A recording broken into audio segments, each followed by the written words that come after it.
अनुपमा के आज के एपिसोड में अनुपमा काव्य से कहती है कि उसे कोई प्रॉब्लम नहीं है काव्य विनराज की शादी से। लेकिन विनराज को अपने घर वालों को खुद बताना होगा कि उसका तुम्हारे साथ अफेयर चल रहा है और वो तुमसे शादी करना चाहता है। मैं उसके घर वालों को ये बता के तकलीफ नहीं दे सकती और वो यही बताने यहाँ आई थी। वो देखती है कि चप्पल उल्टी पड़ी हुई है, वो उसकी तरफ जाती है और चप्पल सीधी कर देती है।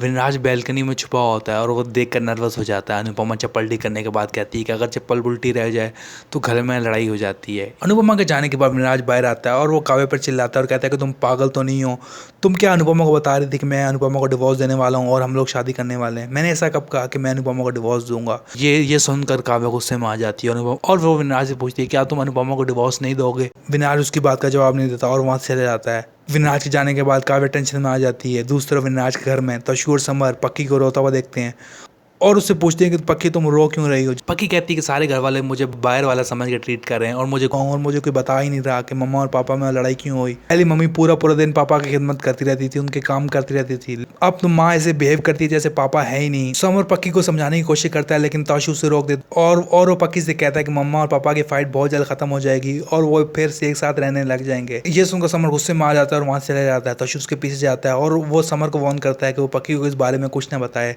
समर कहता है कि पक्की को पता होना चाहिए ये ना उसका महान बाप कितना महान है और उसने किस तरह उसकी माँ को धोखा दिया है। जिस पर तशु कहता है कि इसमें पापा का कसूर नहीं, पापा ने पहले ही बताया कि काव्या पापा को ब्लैकमेल कर रही थी। जिस पर समर तशु से कहता है कि तुम मिस्टर विनराज की स्टोरी पर बगैर सोचे समझे कैसे बिलीव कर सकते हो। पर तशु समर को वार्न करता है कि वो विनराज को पापा कहकर बुलाए। इतने में राखी विनराज के घर पर आती है और ये जानने के लिए कि घर वालों को विनराज और काव्या के अफेयर के बारे में पता चला है या नहीं।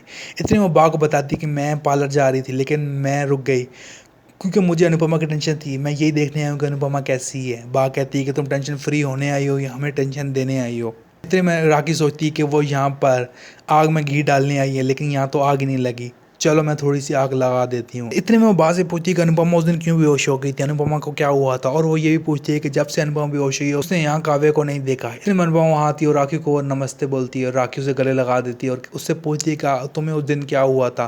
जिस पर अनुपमा कहती है कि मुझे बहुत खुशी है कि आपको मेरी इतनी फिक्र है लेकिन आपको मेरी फिक्र करने की ज़रूरत नहीं है, मैं ठीक हूँ। इतने में राखी उससे पूछती है कि विनराज कहाँ है, वो तुम्हें साल में छोड़ के काव्य से मिलने तो नहीं चला गया। इतने में राखी वो खुद ही बोलती है कि मेरा मतलब ऑफिस तो नहीं गया। इतने में बा कहती है कि हमारे घर में हम माँ बाप पति पत्नी के मामलात में नहीं बोलते। इतने में राखी कहती है कि वाओ सो मच संस्कार। जिस पर अनुपमा कहती है कि थोड़े से संस्कार आप भी ले लो। और वो राखी से कहती है कि आप बहुत बिजी होगी, आपको कहीं जाना होगा। इतने में राखी कहती है कि हाँ मुझे डिनर और पार्टी में जाना है। ये कहकर राखी वहाँ से चली जाती है।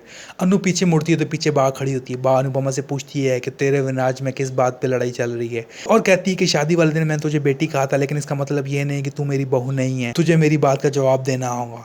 जिस पर अनुपमा कहती है कि बा अभी तो आपने कहा कि हमारे घर में माँ बाप पत्नी पत्नी के मामलात में नहीं बोलते।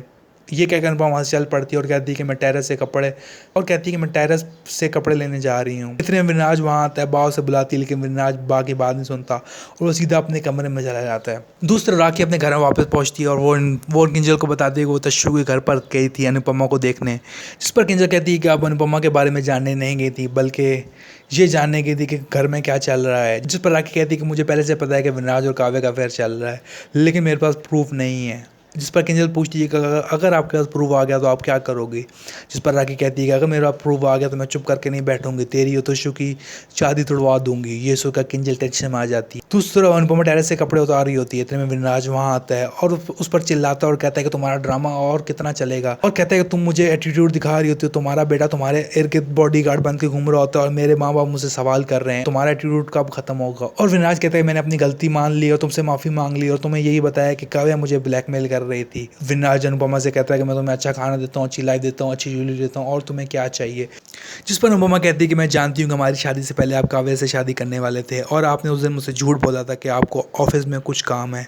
और कहती है कि 25 साल आपके साथ रहने के बाद मैं आपका साया भी पहचान लेती हूँ। मैं जानती हूँ कि जब मैं काव्या के घर में थी तो आप भी वहाँ थे। इतने में विनराज अनुपमा को वार्न करता है और कहता है कि इस इशू को इतना लंबा मत खींचो, मैंने तुमसे पहले से माफ़ी मांग ली है। जिस पर अनुपमा कहती है अगर मेरा किसी और मर्द से अफेयर होता और मैं माफ़ी मांगती। जिस पर विनाश पर चिल्लाता और कहता है कि तुम ये क्या बकवास कर रही हो। जिस पर अनुपमा कहती है कि मैं तो सिर्फ बोल रही हूँ, आपका तो अफेयर चल रहा है। इतने में अनुपमा समर के रूम में जाती है उसे जगाने के लिए। वो देखती है कि समर पहले से जागा होता है और वो बच्चों को ऑनलाइन डांस सिखा रहा होता है। इतने में समर अनुपमा को देखता है और वो अनुपमा से कहता है, मैं पापा की गलती वजह से अपनी ज़िंदगी को नहीं बदलूंगा, बल्कि मैं अपनी माँ की खिदमत करूंगा। अनुपमा का अपकमिंग एपिसोड और भी इंटरेस्टिंग होने वाला है। अपकमिंग एपिसोड विनाश सोचता है कि उसे अनुपमा को रोकना होगा। इतने में उसके ज़हन में आइडिया आता है, वो जिलमिल को कॉल करके काम पे आने से मना कर देता है। इतने में अनुपमा उसे कॉल करके बुला लेती है, जिस पर विनाश अनुपमा गुस्सा करता है और कहता है कि इस घर का बॉस मैं हूँ, उसकी सैलरी मैं पे करता हूँ, तुम नहीं। जो मैं कहूँगा वही होगा। जिस पर अनुपमा कहती है कि वो पढ़ी लिखी नहीं है, लेकिन इसका मतलब ये नहीं कि वो जाहिल है, वो खुद नौकरी कर लेगी। जिस पर विनाश कहता है कि तुम्हें तो सिर्फ कुक की नौकरी मिलेगी।